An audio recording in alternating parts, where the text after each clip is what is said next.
যে অসৎ কর্ম জীবন অবাহিত করে সে অনেক সুখ ভোগ করে ঠিকই, কিন্তু পরিশেষে তাকে কাটতে হয়।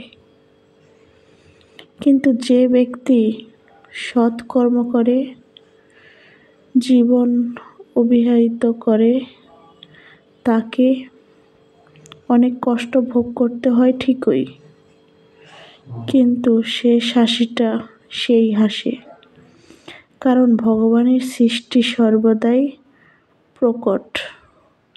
রাধে রাধে। পৃথিবীতে এমন অনেক কিছুই ঘটে যেটা দেখে আমরা খুব কষ্ট পাই, কিন্তু সত্যের জয় একদিন হয়। রাধে রাধে। জয় শ্রীকৃষ্ণ, জয় শ্রীকৃষ্ণ, জয় শ্রীকৃষ্ণ।